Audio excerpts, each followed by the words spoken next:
Right. Paste that in there.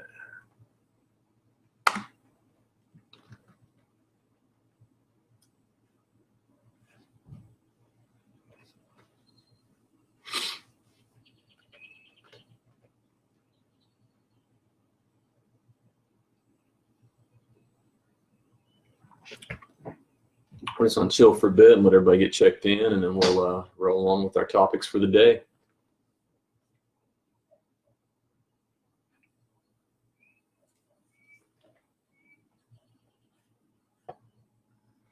Heath, what's happening, bro? So you got some new tires today on your new bike.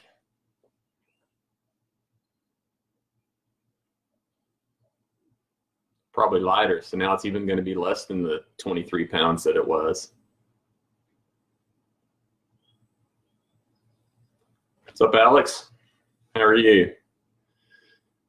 I think Alex got him a pre-ride in today, among other people, I guess, seeing that Tori's been posting some Outback videos, so looks like a lot of people have been getting up there.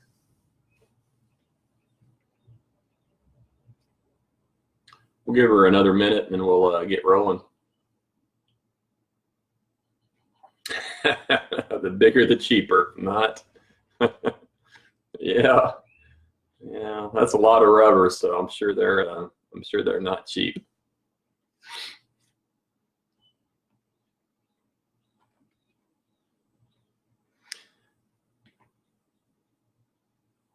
Alex, so you just stayed in Tulsa tonight, so you didn't come home.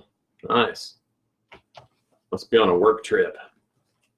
Build in a pre-ride during a work trip. That's always good. All right, let's go ahead and get rolling. We've got a few people in, and some more will keep filtering in as we go. The usual, I'm Corey. This is the Weekly Wizard Update episode. I don't know. I'll actually count one of these days. I keep estimating, but I really have no idea. 15-ish. Let's see. What are we going to start with today? Little known wizard fact. I don't know. This may be somewhat known. This isn't any big secret, but it was convenient, and I don't know. It's kind of odd, but something that I do. So I train by myself a lot, and when it's inside and I'm on the trainer and it's all convenient, I just program everything into my training program, whether it's Zwift or usually it's Zwift, and I can do my training program that way. But if I'm out on the road doing it, then I have to remember what it is. I have to remember the timing, the effort levels, and I can't remember. So I write them on my inside of my wrist. So this is not a tattoo. It'll be off tonight. A little faded up to the top, but that's my workout. I don't know. You guys can kind of see it there. So anyway, that's what I do when I ride outside. When I do my workout, I write things on my wrist so that I remember. So I've seen some people do all fancy and write it on the tape or print it out and tape it on their top too, but I just write it on my arm. It's easy. So anyway, it works. Now you know. All right. I just kind of give you the basic layout we're going to talk about tonight, and then we're going to move on through it. Should go fairly quickly because we've talked about a lot of this stuff, and then I'm going to add a new little subject at the end. That'll kind of be just a free topic, I guess, and let all you guys chime in as well and talk about it. But we're going to start with talking about the Summer Endurance Series.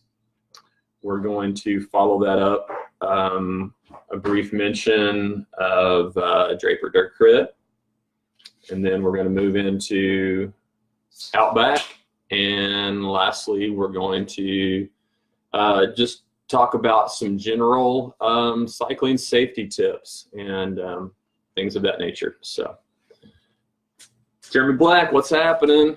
Jason Ingelke, you know it. This isn't anything stylish, just a little Modelo that I got because it was at the store where I was at. I don't have a lot of choices here. Jeremy, let's discuss what that is.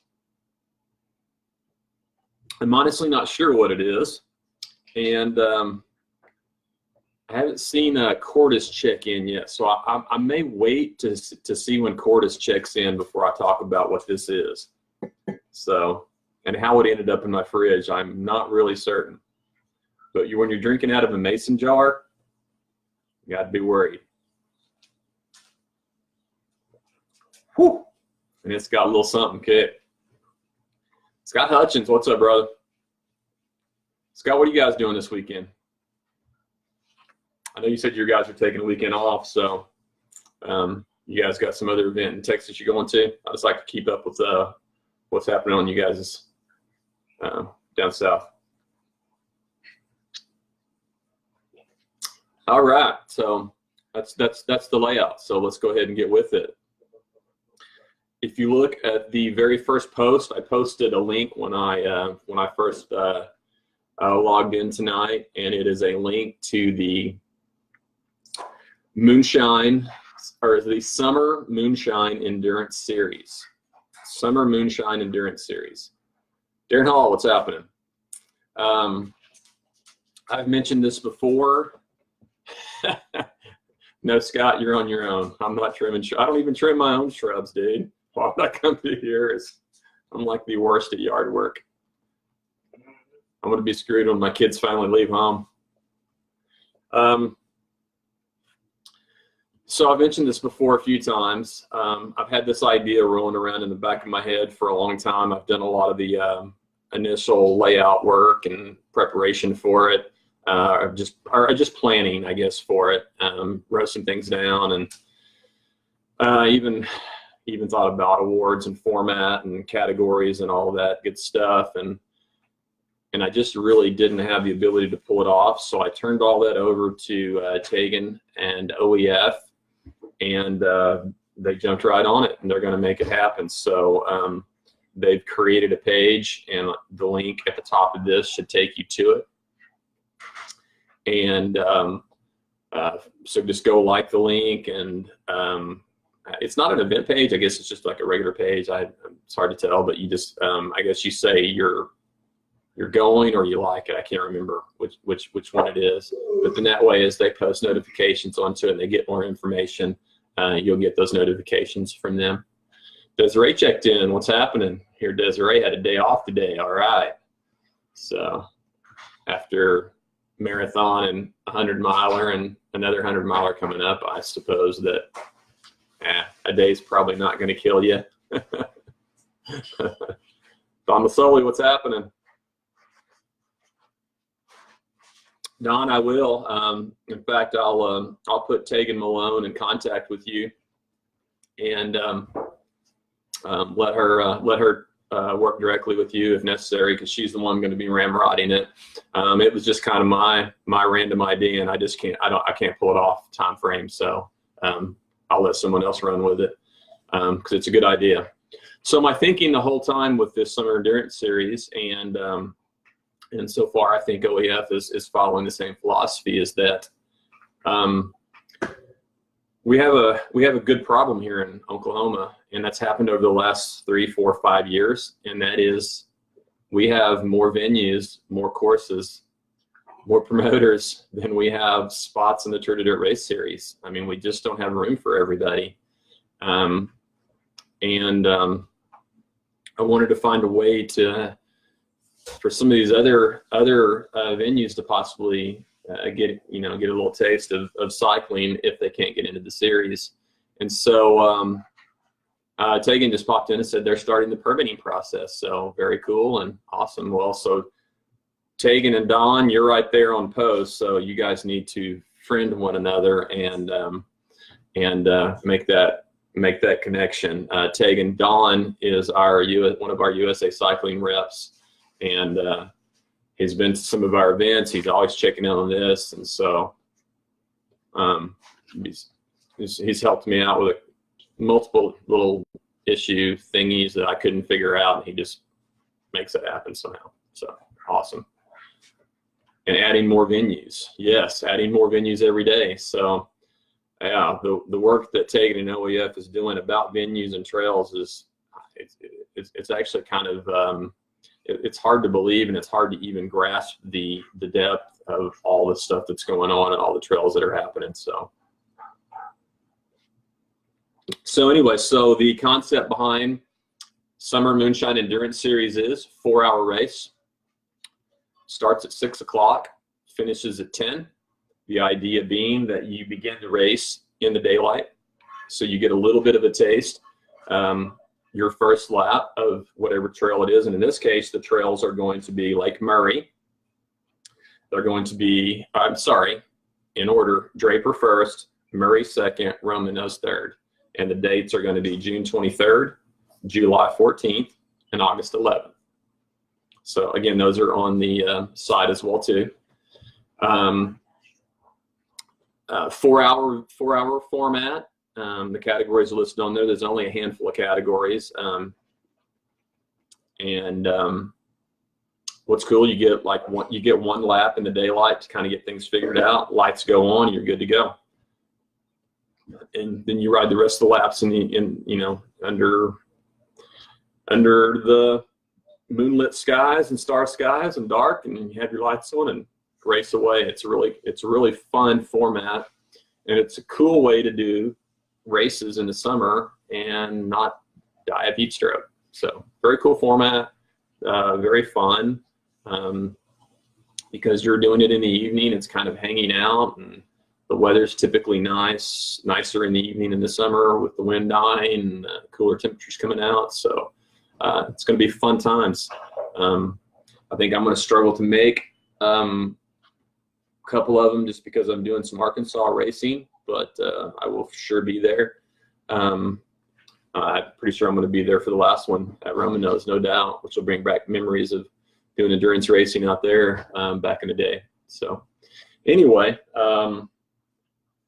super cool concept, and I'm looking forward to this, and I think it's going to give you guys that don't want to do a lot of the road racing stuff a little bit of a change up and a fun way to keep cycling in the summer, and but keep it fresh and keep it exciting. And it's going to be very low key. It's going to be very low stress.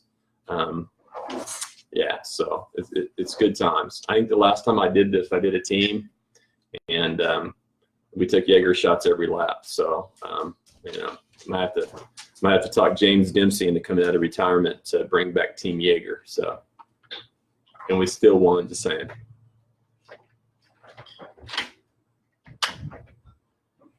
All right, I think that's all, unless you guys have anything else you want to say on that. So, boom. I didn't hear you. Ryan Paloma, what's happening? I think it's a good idea. It should be fun. Yeah, it should be fun. Yeah. That's what I caught. I'm kind of lucky.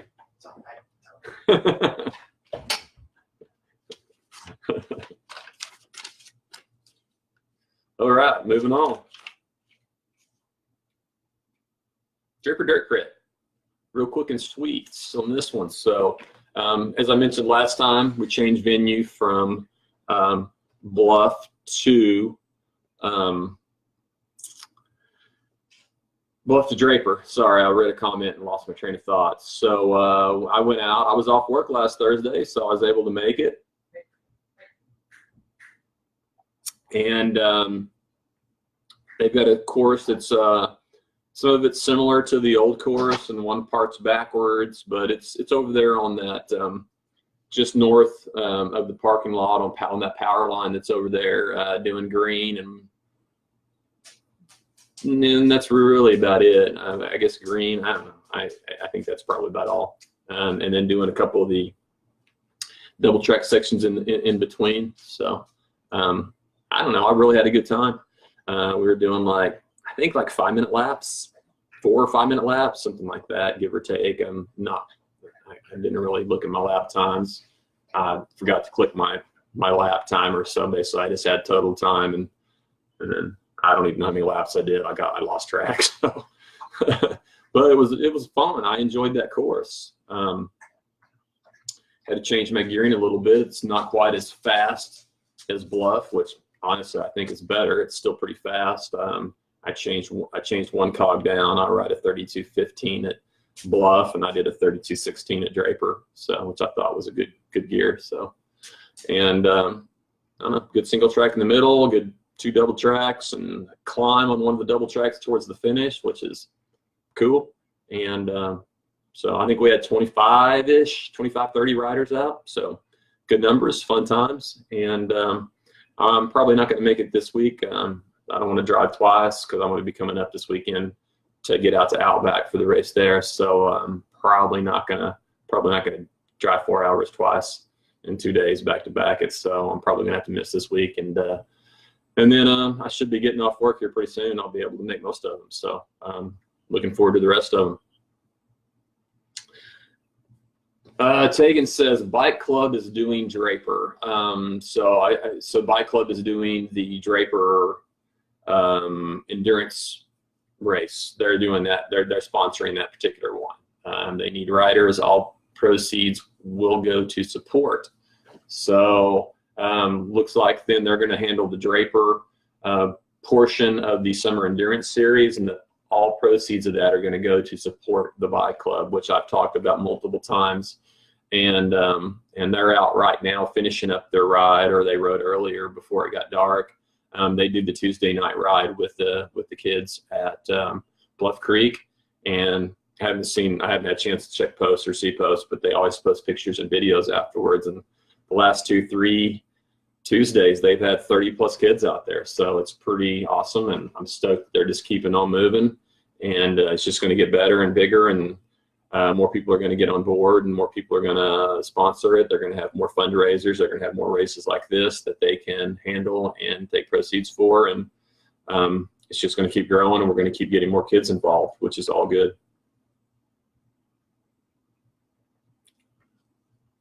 Kevin Wagner, what's happening? Thumbs up, brother. Okay, moving on. All right. Main topic, Outback. So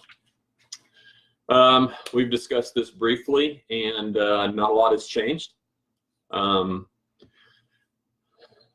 Race is probably going to be on. I can't imagine that we will not have this race this weekend. We have some minimal chances of rain.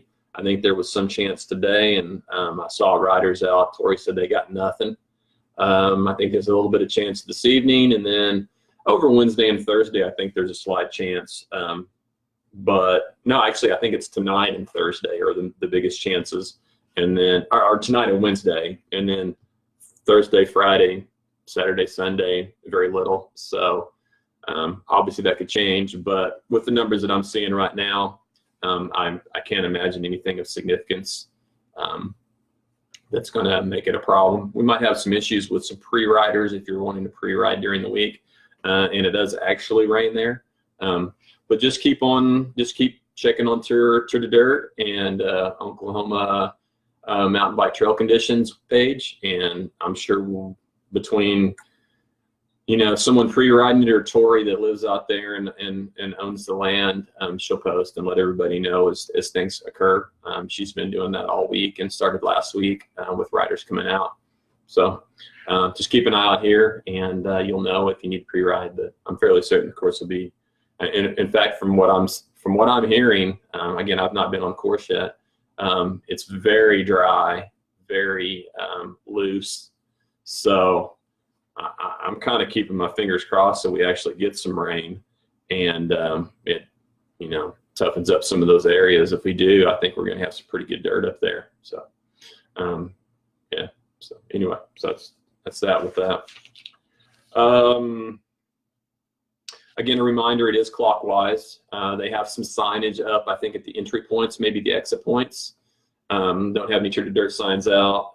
We should be able to get most of those taken care of on Saturday, and they're going to yellow caution tape some things, make it a little more bulletproof on Saturday as well too. But for now, it is clockwise. They've got some signs showing the entry and signs showing the exit, and there is orange tape on your right. So if you guys are like me, the orange tape is probably pretty hard to see, especially in the spring going into summer. So hopefully we'll get some yellow tape out there to mark it so it's a little bit more visual with the background of all the foliage and stuff like that. And that's really about it on that. So I mean, just get out and pre-ride, which I think people already are. See videos every day that Tori's been taking out there. Every time riders come out, she goes out and gets more tape. So and what's cool is, if you guys are following, you see some of those videos, that's really neat. And if you haven't been out to this venue, it's one of the very cool things that I like about this venue, and I wish we could incorporate it into more of the venues, but a lot of it's just structural. I mean, there's not a lot you can do, but what's cool is right near the start finish area where everybody hangs out, where everybody congregates anyway, there's a ledge, and it shows one of the valley sides, as well as behind you, you can see racers when they're up top, and then when they cross over and they go, I mean, what you'll understand when you get there, when you cross over the middle road and you go off into the valley where you're doing switchbacks on both sides of the valley, you can sit on that ledge and see riders switching back on this valley. They even come right up to you, all the way to the top, right underneath you in a really cool little rock area, and then switch back several times. So you can sit in one place. So from a spectator's point of view, you can see riders and racers multiple times with very little movement. So you're not having to hike off into the trail in the middle of nowhere. You just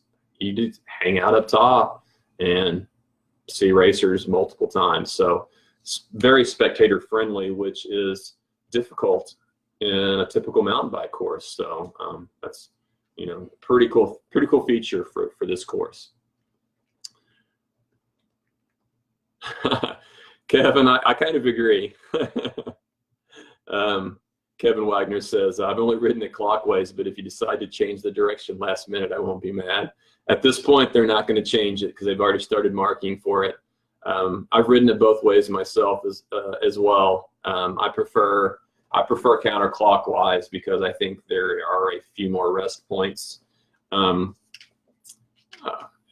the positioning of a lot of the climbs and things of that nature are a little bit better. But it's cool to change it up every now and then. So we'll see how it goes. Correct, Quincy Simon. Clockwise is opposite of last year. That is correct. Ryan Plummet, absolutely. He says the best use of available land I've seen to make a trail.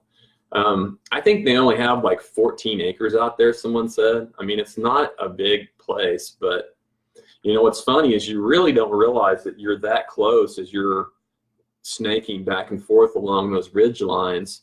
It doesn't seem like you're right there next to, you know, the trail and people. And then you look at the Strava and it looks like someone took a bunch of spaghetti and just went poof, because it's just like this all in one little spot. So it's pretty cool, and it just goes to show, you know, Tim Miller and his trail design abilities. So he's an awesome trail builder and been building trail his whole life. So you know, you guys will get a chance to meet Tim and Tori, I hope, this coming weekend, and you know, just say hey and tell them how awesome they're doing, because it's pretty cool and pretty rare that we have a private we have a race on private land. And I mean, it was a trail built specifically for us to come race on and come ride on. They welcome and built it for you guys, and I mean, that's a very unique situation. So you know, just give them props for doing that.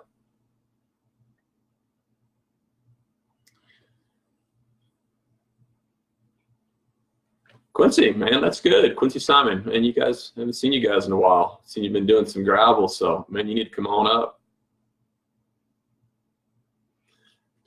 Brandon Nesbitt, yeah, we've been talking about the direction. This year we're racing Outback clockwise. In the past we've raced it counterclockwise, so it is changed from last year. So let's see what else we have about Outback here. Let me telescope a little bit since my glasses are out of the car.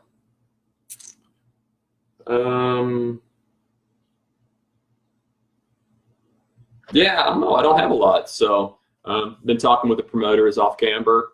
I do want to talk a little bit about off camber. Hey, Des. Des got smiley faces, so I don't know. That's good, I guess. I want to talk about off camber. I haven't talked about these guys a lot. You guys see a few of them out there. They've got a fairly small team. I think they've got like 10, 15 guys. And but one of the stable guys for them all along has been my buddy Chris Rogers, and there's a few others on the team as well too.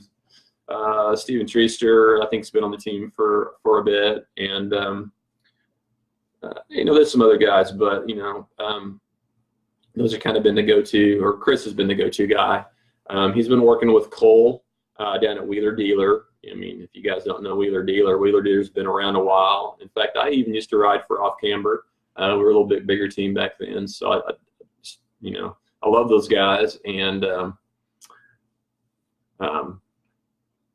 we had a venue change early in the year, and it kind of caught us a little bit by surprise, and so we were having to make some changes pretty quickly.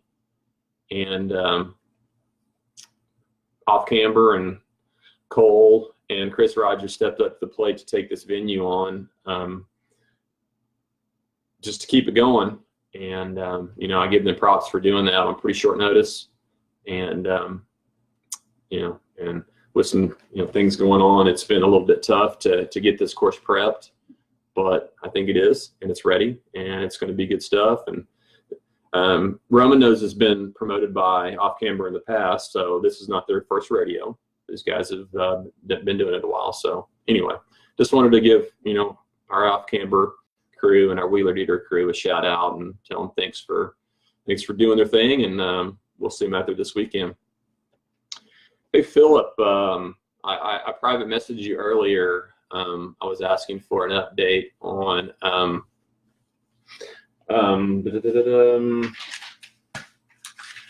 just blanked on Matt, not our Matt Lanier, but your friend Matt Elder. So if you have an update on him, I just wanted to speak a little bit about that here in a minute. So you might either message me, or you can just pop it in here and give us a general update.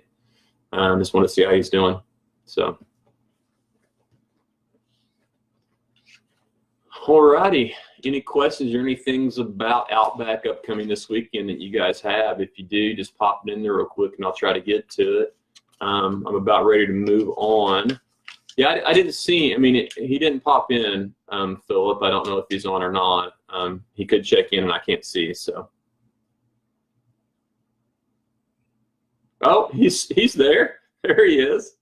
So Matt, so give us an update. I just want to know how you're feeling. So if you guys don't know Matt, I've not met Matt personally. I just met him on here, and just talked to him a little bit on Facebook. But Matt had an accident out of Bluff, and pretty banged up. So I just wanted to wish him well and hope that he gets to feeling better. And he's probably home sitting on the couch right now, so it looks like he's at least up and alert, and got his computer in front of him. So hope you're doing better. Hope you're healing up. And if you want to give us a little update on here, feel free to. If you don't want to, that's good too. So it's just kind of a lead into our next topic, and I don't want to be very specific about this. I'm just going to talk about this in general, but there's just been a lot of incidents with a lot of my friends, and then one very severe incident with a friend that I personally didn't know, but several of riders knew him. We've had riders struck by cars. We've had cars pulling in front of riders and riders hitting vehicles and crashing. We've had some accidents on the trail over the last several weeks where we've had some serious injuries with riders. And So I just want to talk a little bit about just some, just some things to be aware of and some safety ideas, some safety things. Obviously, you can't prevent everything. Things are going to happen, but just kind of want to talk about that because I mean, it's just a lot. It seems like a lot of things happened over this last few weeks with injured riders and in both areas, in both dirt and roads. So, well, good to hear, Matt.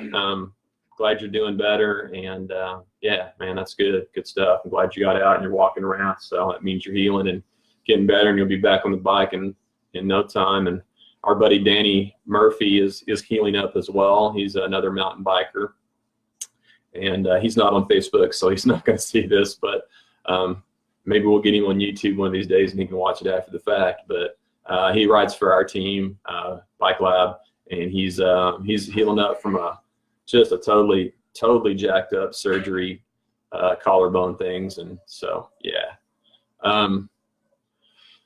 Okay, so let's just move to it. So I just want to talk about just some basic safety things. Some of these things cross over for both road and mountain biking. Some are more specific, and obviously everybody's going to have their own little take on it, but I just want to kind of cover some generalities. Where you ride obviously has a difference too. Something that I'm very aware of and I'm very alert for, and that is when I do rides, group rides or anything of that nature in Oklahoma City metro area, that's typically my metro type riding. I'm not used to that.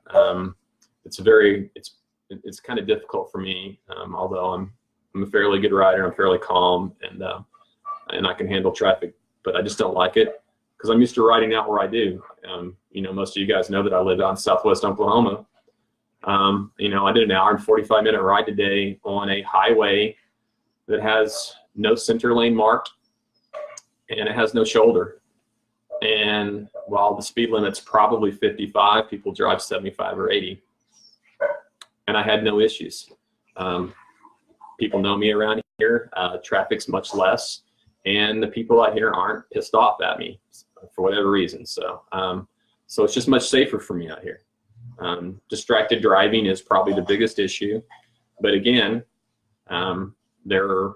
sometimes that can be avoided, sometimes not. I guess I'm just lucky. I have a lot of good places to ride with little traffic because I live out in the middle of nowhere. So that's just an advantage of where I live.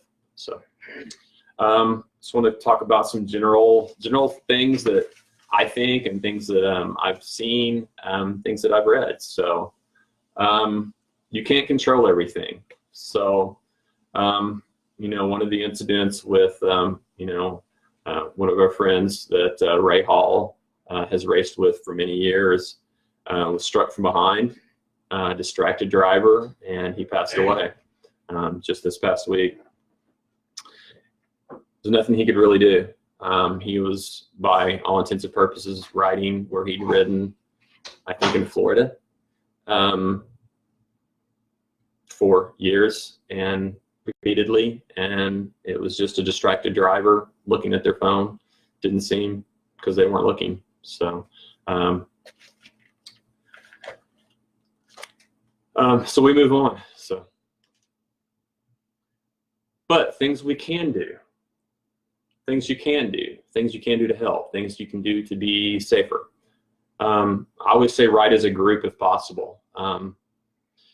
If I'm right, and unfortunately where I live, I ride by myself, so I can't do that. But I always do feel better, when I do have someone out riding with me, even if it's just two of us, because we make a bigger visual. We're easier to see as a 2 or 3 or 4 pack of riders. Whereas if I'm by myself, just sitting along or riding along the edge of the road, sometimes I'm hard to see. I always say follow the rules. We have rules to follow just as much as cars and motorcycles and pedestrians and everything else. Obviously follow the rules. We have a hard enough time with cycling advocacy as it is, but then we go and we have some of these groups that just do stupid things on the bike.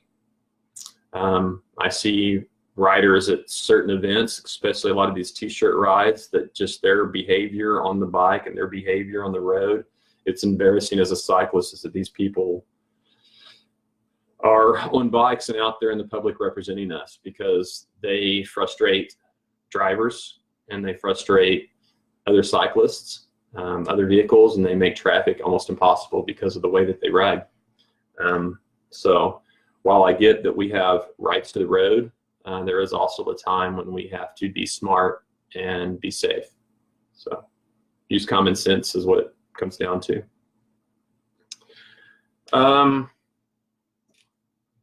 I just said be smart. That was on my list. Be smart and be predictable. So that is one thing that I notice with a lot of new riders. They're very unpredictable. So even, let's say that you go do a group ride. So this isn't even necessarily dealing with cars. This is just dealing with safety in a pack. Be predictable. Those people that just all of a sudden swerve over, or they're not paying attention, or maybe they're getting a drink and they, they hit the brake, because all of that can cause a wreck in a group, in a small peloton of people, just because they're being inattentive, or just because they're a little unsure on the bike and they're making movements that are not predictable. So you want to be smooth, predictable, even. No jerky movements, no sudden reactions, and that's going to make you safer in a pack. It's also going to make you safer if you have cars coming up behind you and trying to determine how to get around you. So that's important as well too. Be aware of your surroundings. So that's very important. That obviously crosses across all disciplines, really. Just be aware of your surroundings. What's the course like? How dangerous is it? How hard is it? The cyclocross course, man, what's that creek crossing look like? How deep is that sand? We're going to take this road cut through. How much traffic is there? How big is the shoulder? I'm fixing to cross a bridge on the road. Do I need to hug the edge? Do I need to scoot over in the middle and take the lane? Those are all things that you have to be aware of and you have to make a decision on. And it's all going to vary. The answers vary depending on your situation, but you have to be aware of your surroundings, look around, and be cognizant and make safe decisions.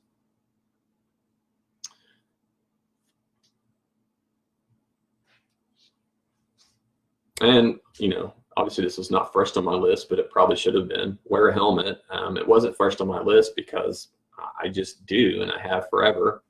It's part of the gig.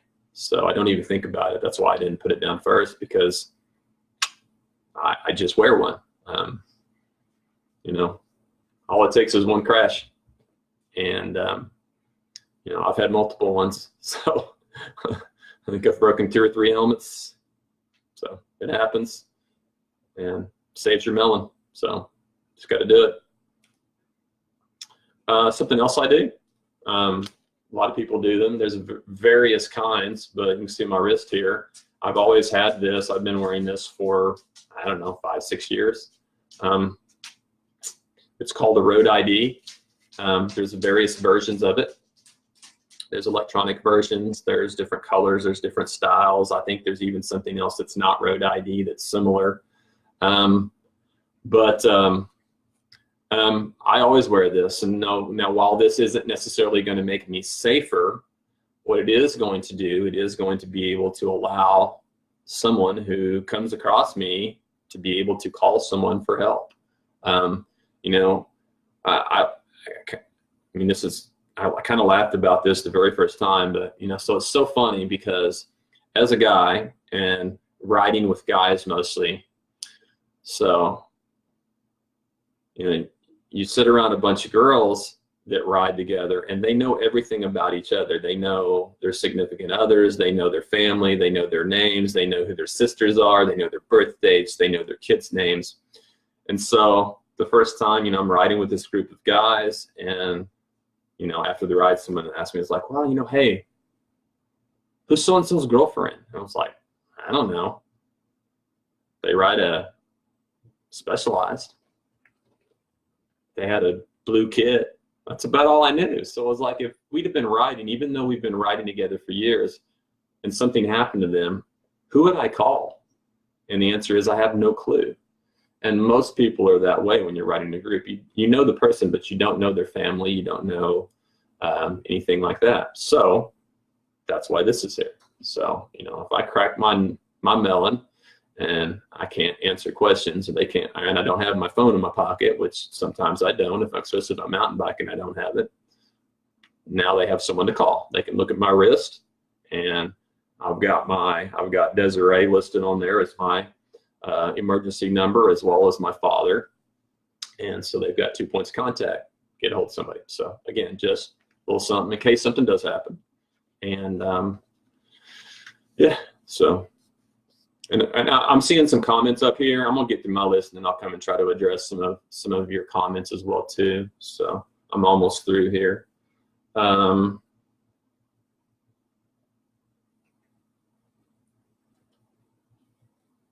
Be seen. So this is mainly for the road, probably more so. It's not as big a deal. Or gravel, road or gravel. This can be clothing, you know. So if you need to have brighter clothing for reflectivity, things of that nature, yes, definitely. I don't always do that, but I typically ride during times of the day when that's not necessary and not going to be that important. It can also be done with lights, and this was mentioned in a previous comment. So lights fore and aft. Again, I personally don't do that, although I've ridden with riders that ride with those even during the day, and they ride with some that, like, they're blinky flashy, kind of like you see on police cars.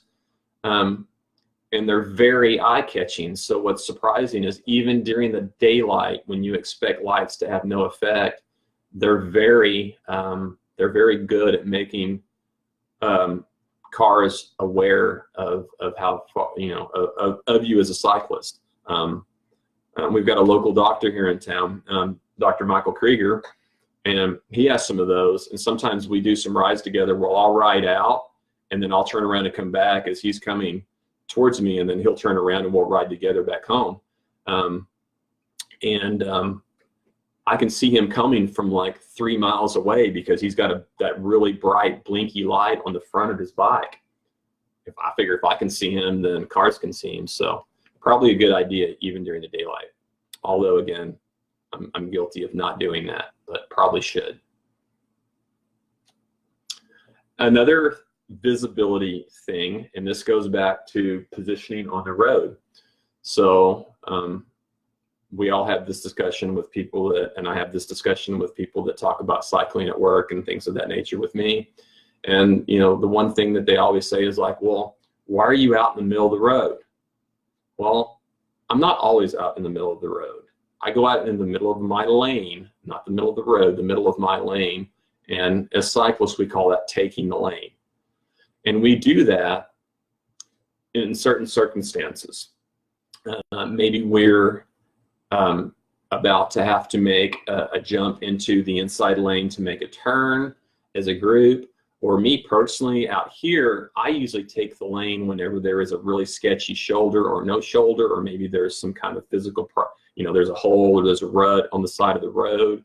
I also do it on some of our bridges because our bridges have been updated. They're better now, but before they were very narrow.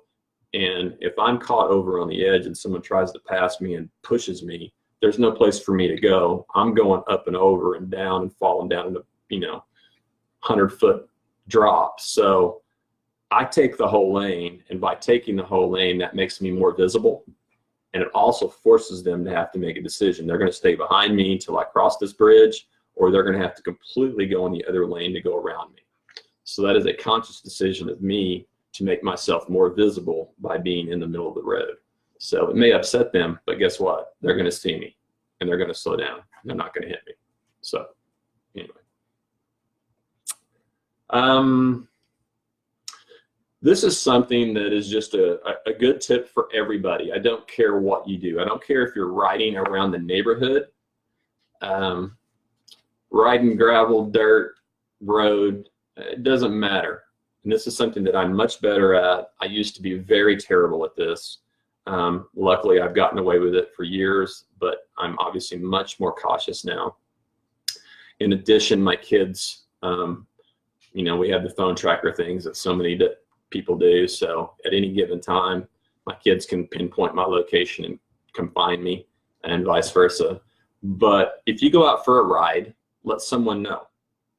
If you're going to the store on your bike, let someone know. Let them know that you've completed you're taking off here and you're going to be home here. So I check in every day with my rides. I come home, plan dinner, plan my ride, and then check in with whichever one of my kids is here. If not, I text them and say, hey, I'm going out for my ride. I'll be home at, and they know that if I'm not home, something's not right. So, and they're going to, you know, try to find me. So anyway, that's always a good plan, especially with mountain biking. Now, road, it's a little bit easier because you're at least around people. But sometimes for me, I would go out and ride a mountain bike trail. I'm the only guy out there. If something happened to me, no one's going to know, except that I didn't make it home. And if I didn't check in and tell someone I was going, how are they even going to know I'm out there? So anyway, I'm much better about that now, and I recommend that all you guys do the same thing. Just a quick check-in. You know, as long as someone knows that you're out and about and you should be home at a certain time, then at least it gives some accountability, and that way people know when to start looking for you. Just a few little things with mountain bikes that are a little bit different. One thing I say, ride within your skill level. I think we've mentioned that before. So there's some trails that are hard, some trails that are fast, some trails that are all kinds, but regardless, ride within your skill level. It just, you know, obviously, you know, at some point you're going to be racing and you're going to be pushing your limits, and that's good. But that kind of goes hand in hand with get to know the trail better before you go all out. So, you know, if you're going to go out and you're really going to push your limits, at least go out and do a little pre-check, check the trail out. You know, if you've already ridden it, then great, you already know it. But don't ride unknown trails, unknown things, full gas. You know, it's just not safe. So just kind of give it a check out. You know, dial it back a little bit, and then once you know things and you know your skill level and you know the trail, go hit it. And I don't know. That's pretty much it. So, I mean, there's a lot of little things. So, Jason, I will tell that. So let's go back up. I've got a lot of comments to hit on here that I've been skipping because I just been talking. So, Kevin, we got you covered. Front flashing lights fore and aft. I talked about that for a bit. Yeah, you have a very good point, and I should do that. I should. Those are awesome, especially gravel road. Oh, very good. Brandon, I do not. Brandon says, do I use side view mirrors when riding on the streets? I do not. I usually I'm not in a very high traffic area where I have to look a lot. And when I do, I'm usually on my road bike. And so I'm either on my hoods or I'm in my drops. And I actually look under my arm mostly, or sometimes I look over my shoulder. I look under my arm more often than not because it's easier to see. The only problem that I have now is a lot of times if the wind's blowing a certain direction, I go to look, it blows my beard up, and it actually blocks my view. I know that sounds dumb, but that's actually a problem. So a lot of times I have to go like this. I will actually take my hand off my bar, hold my beard down, take a quick peek over my shoulder like I'm just doing now, and then I can see it because my beard will actually block my view. But I don't use a mirror. I just don't feel it's necessary for where I ride.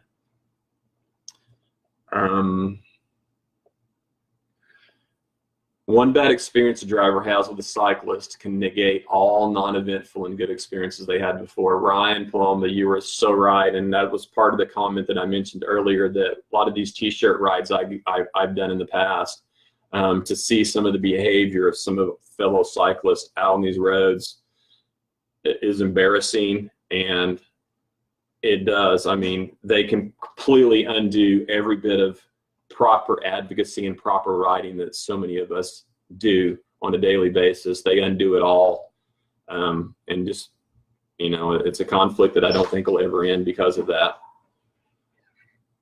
Matt Elder +1 on the helmet. His was wrecked. Yeah, we've all done it, Matt. So yeah, I mean, and you know the thing is I mean, you know, you took a digger, you know, riding the trail, riding hard, and I have too. And then I broke my helmet last summer riding on the road, going way fast. However, a ton of people that I know have just eaten it and smashed their helmet, and their helmet has saved their bacon at super low speeds, riding around the parking lot, riding around the neighborhood, hitting a curb. So, you know, don't think that just because you're going to go rolling around and hop a curb or two in front of your house, you shouldn't have your helmet on. That is much more likely when you're going to be caught off guard and you're going to eat it, and you're going to be on the pavement and you're going to be unprepared, and it's going to damage you. So don't do that.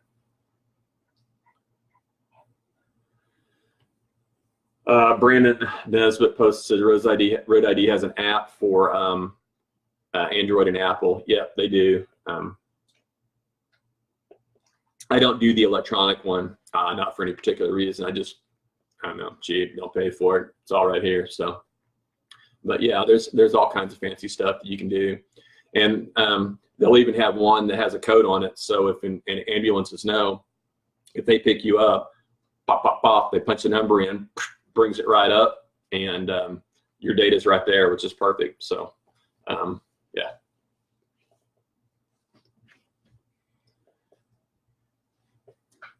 Philip, yep, Find Your Phone works too. We just use a phone tracker, Life 360. Desiree and me and two of my twins are all on it. So, you know, I use it to keep an eye on my kids, but honestly, we use it more often for them to keep track of where I'm at than anything. So, you know, Garmin Connect, Quincy Simon says Garmin Connect has an automatic live feature as well. So always a good idea when you're planning a ride. So you can say, you know, hey, I'm going to go ride here. And if they want to check in on you, they can, you know, pop in like, oh, no, he's still at the trailhead, probably drinking a beer, so he's all good. Jeremy Black says, be courteous and respectful to everybody you encounter, even if they don't reciprocate. Being in the right doesn't matter if you're a greasy spot on the road. And you're absolutely right, Jeremy. And you know, I tell you what, something that I do, again, you can't always do it in the city. It's just different out here in Southwest Oklahoma. Most of the time when I'm out exposed, I'm on my road bike or I'm on my gravel bike. So, you know, I'm on my hoods for the most part. You know, I've just gotten where I wave with my right hand or my left hand, because my left hand is going to be closest to the car. I wave at every single car that goes by me. It's a habit. I don't even think about it. It's not even very personal, but I wave at every car that goes by me. And if I have a car that slows up and passes me, I definitely give them a wave or a thumbs up, because it's like, you know, the fact that they slowed down and they didn't just freaking blow by me at 80 miles an hour, that deserves a wave, that deserves a thumbs up. And I do that to every single car that goes around me. And it is just for that reason. So, you know, when they do that and they go around me and they get a response from me that's positive, the next time they see me, they're going to even be more respectful and they're going to be more courteous, because they're going to remember, hey, man, there's that guy that gave me a thumbs up, you know? So anyway, I think that goes a long way. I think being nice and being courteous, it goes a long way, even though often they're not to us. So beard and paired cyclist, I know, right? Yeah. Jason Ingelke, so he says, tell the bar plug story. So we were talking about this the other day. So we haven't really had much with this, but, you know, I used to laugh about this because Mike and Linda Tickle used to be officials, and Steve Slauson is still the same. I mean, all the officials are this way. I don't say this way. I mean, they're following the rules. So way back in the day, you know, I used to just knock bar plugs loose out of my mountain bikes. I just hit trees all the time. I still do, but I guess maybe I have better bar plugs and they just stay in. But I was always losing them. They were always falling out, and I would go to the start line, and Mike Tickle would just get on me every dang time, and I would go run, and I had this bucket of like random plugs, and I'd stick a plug in, and I'd come back to the start line, and I'd go. And I just thought it was the dumbest thing ever. I mean, who cares? It's just a bar plug, right? I mean, it's not like I'm going to impale myself with my bar plugs. Yeah, that's what I was thinking. So I was riding one time, and I don't even remember where I was riding. I just remember the incident. And I don't know, just made a mistake, blew a corner, washed out, I don't know, something. But anyway, I ate shit hard. And up and over, bikes were tumbling underneath me. I'm up in the air, and I land on the bike. And when I land on the bike, guess what impales me right here on the inside of my thigh? About 3 inches from the nether regions, and directly on the inside of my thigh where there is a major artery, and that artery gets cut and pretty much you bleed out and die. My bar handle hits me right there. I had a bar plug in. So it hits me in this spot, and it jams me so hard that it hits the bone. It hits my femur. I can feel it hit my femur. I couldn't walk for about 3 or 4 days. My leg bled all the way around, blood internally over the next 3 to 4 days, went all the way down to my mid calf. That's how much damage and tissue damage that I did. So at that point, you know, I laughed at all those eye rolls that I'd given Mike Tickle and said what a dumbass that I was, because if I hadn't had a bar plug in, I probably would have died, because it would have went straight into my femoral artery, which is exactly where it hit, and it would have sliced me, because it would have been a metal surface going into my leg. So there's the bar plug story. So sometimes a small rule as simple as a bar plug sounds dumb, but all it takes is one time. And that one time, maybe I'd have survived that, but it would have been very ugly had I not had a bar plug in. And that sounds very simple, but it's the fact. It took me, I mean, as it took me 8 to 10 days to recover from that. And it was just a bruise. No bar plug, it's an incision, and it would not have been pretty. So, got to be smart. Tom Hughlin, there you go, right?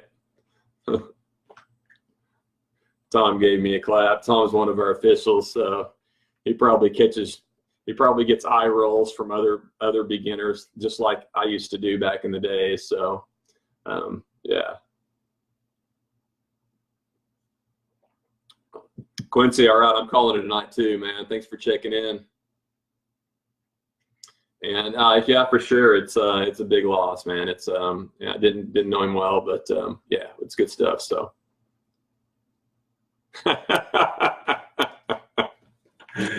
Oh, Howard.